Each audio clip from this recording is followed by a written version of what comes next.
आज जायगाव केसरी हे बरोबाच मैदान पार पडले. या मैदानाच्या द्वितीय क्रमांकाचा मानकरी ठरला म्हणजे आपला सर्वांचा आवडता रुस्तम केसरी बकासूर आणि एकनाथ दादा आणि ताईंचा राजा या जोडीनं द्वितीय क्रमांकाचा मान पटकावला. बरोबर ताई पण आहेत, राजा पण मोहिल शेठ पण आहेत आणि त्यांची संपूर्ण टीम आहे. मोहिल शेठ काय सांगाल आज कशा पद्धतीचं नियोजन झालं? नाही, खूप दिवसाची इच्छा होती राजा आणि बकासूर पळवायची.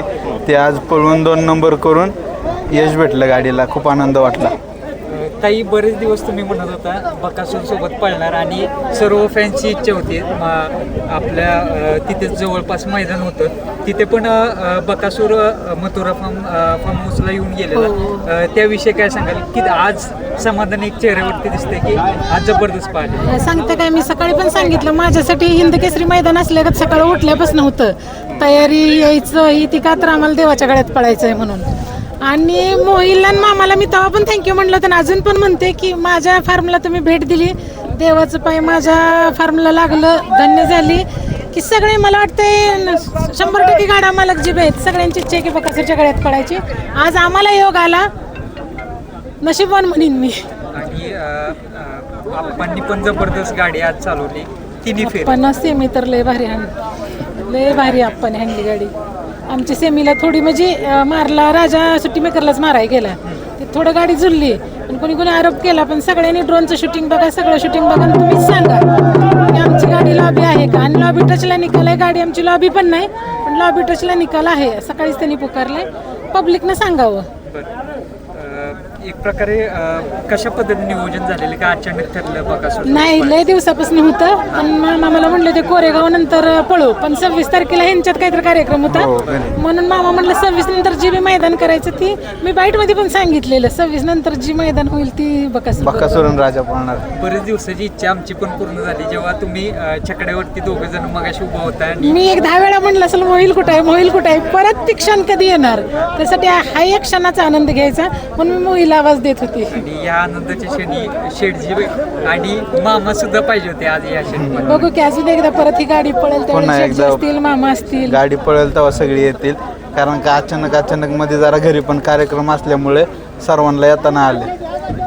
मोहिल शेठ आता 2-3 मैदान झाली, थोडाफार पराभव झाला, परंतु बकासूरची ही खासियत आहे आत्तापर्यंत की पराभव झाला तरी तो पुढच्या मैदानामध्ये 100% काही ना काही तर करून त्याचे एफर्ट दाखवून तो गुलाल घेतोच. बकासूरचा कधी पराभव होत नाही, त्याच्यावरती कायम अन्याय होत गेलाय आणि अन्याय होतो त्यामुळं कुठंतरी आम्हाला सेमीला घरी जावं लागतं. कारण का बैल कधीच पराभव स्वतः करून घेत नाही.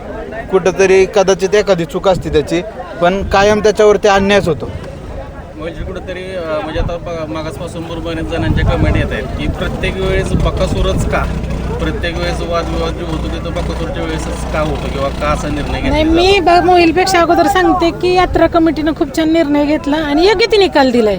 सगळ्याला दिसतंय, लाईव्ह कॅमेरा शूटिंग खोटं बोलत नाही. तुम्हाला जर तुमच्याकडे शूटिंग नसतं काही तर झालं असतं, पण शूटिंग खोटं बोलत नाही. त्यामुळे मी जायगाव यात्रा कमिटीचं धन्यवाद मानीन की त्यांनी योग्य ते निकाल दिला. नाही, आमची गाडी जर कधी फॉल असेल किंवा बकासूरने सेमीला मार खाल्ला असेल तर आम्ही मैदानात 1 मिनिटं पण थांबत नाही. 2 मिनिटात बैल भरून आम्ही रस्त्याला लागतो. पण आमच्या गाडी जर बकासूरने निकाल घेतला असेल तर आम्ही ती थांबणार आणि बैल पळवणार. आणि आयोजक कमिटीने आम्हाला भरपूर सहकार्य केलं, त्यांचं मनापासून धन्यवाद.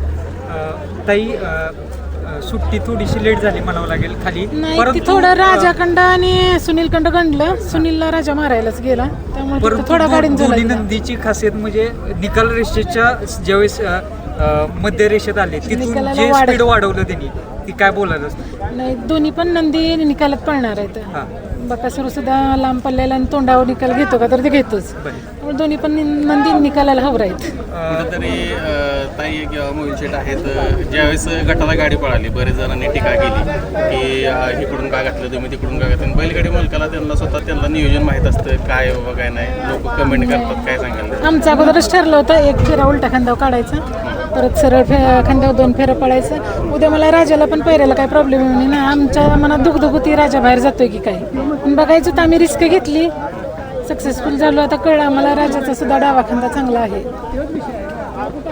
मोहिल शेठ, आता आप्पा ड्रायव्हरबद्दल काय सांगा, कारण तुम्ही त्यांचे ड्रायव्हिंग पण बघितले, बकासूर स्वतः गाडी त्यांनी पळवली, आज दोन्ही नंदी एकत्र आले आणि पळाले, त्यात आप्पा ड्रायव्हर होते, काय सांगा? ड्रायव्हरने काय बकासूरची गाडी जेव्हा पहिल्यांदा गाडीवर बसले तेव्हा एक नंबर केलाय आणि सलग 2-3 मैदानं बकासूरच्या गाडीवर बसून एक नंबर केलाय आणि राजाच्या गाडीवर तर ते कंटिन्यूज असतात.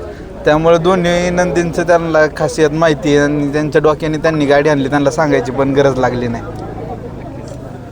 ताई, आता तुम्ही सकाळी पण सांगितलं होतं की ज्यावेळी बकासूरवर पळणार त्यावेळी काल तुमचं नियोजन कसं झालं, कारण तुम्ही सगळ्यांना तुम्ही म्हटलं की आम्ही सगळ्यांना सांगितलं सकाळी उठून की आज पळायचं आपल्याला, काय उत्सुकता होती तुमच्या? आमच्या घरगुती सगळ्यांना माहित होतं आज असं देवाच्या गळ्यात पळायचं आहे म्हणून, पण बाहेरच्या लय लोकांचा DM आलेला मी ओपनच केलं नाही, का तर मला खोटं बोलायचं नव्हतं आणि त्यांनी सगळ्यांनी विचारलं होतं आणि मामा मला म्हणले होते ताई आपण सरप्राईज देऊ, म्हणून मग मी DM ओपन केलं नव्हतं. पण बऱ्याच लोकांनी अंदाज बांधला ही गाडी पळणार आहे आणि माझ्यासाठी तर सांगता काय, हिंद केसरी मैदानात जे आनंद असतोय तो आनंद आज होता की आम्हाला देवाच्या गळ्यात पळायचं. ती एक वेगळीच उत्सुकता होती. सगळं नीटनेटकं झालं पाहिजे, कुठं चुकलं नाही पाहिजे, पण झालं. सेमीला थोडं गंडलं पण सक्सेस झालो, यश भेटलं. मोहिल शेठ, एक प्रश्न आहे की बकासूरला तुम्ही रेग्युलर पळवताय की लोकांचे खूप कमेंट्स येत आहेत, खूप लोकांचं म्हणणं आहे बकासूरला सारखं का पळवलं जातंय? बकासूरची जेवढी महाराष्ट्राला काळजी नसेल ना त्याच्यापेक्षा जेव्हा पलीकडे त्याची मला काळजी आहे. त्याला कुठलं दुखणं काय मला सगळं माहिती असतं आणि त्याला कधी पळवायचा, कुठं झोपायचा, काय करायचं हे सगळं मला अनुभव आहे. त्यामुळं त्यांना फक्त कमेंट करायला काय जात नाही, ते नुसतं कमेंट करत जातात तुम्ही रोज पळवतात असं तसं, पण ते आम्हाला माहिती असतं की त्याला रोज पळवलं नाही तर काय प्रॉब्लेम होतात काय नाही. बैल 3-4 दिवसाच्या पुढे बसून ठेवला तर बैल 3 पायावर चालतो, 1 पाय प्रॉब्लेम आहे त्याला. जर रोज नाही पळवलं तर बैल पायाने लंगतो, त्यामुळे बैलाला रोज पळवायलाच लागतो. मोहिल शेठ, काल एक व्हिडिओ पाहिला बकासूरचा, पोहणी घालण्यात आलेली त्याला, हो. कुठेतरी एक प्रकारे एक व्यायाम पण भरपूर झाला म्हणावं. नाही, त्याच्या पायाला एक प्रॉब्लेम आहे, पुढल्या उजव्या पायाला. बैल असं जास्त दिवस बसून ठेवला की बैल लंगतो आणि 3 पायावर चालतो. घरी बैल कंटिन्यू 3 पायावर उभा असतो, त्यामुळं त्याला पोहणी टाकून आणली नाही का, शिराबिरा मोकळ्या झाल्या आणि बैलाने आज दाखवून दिलं कसं असतं ते.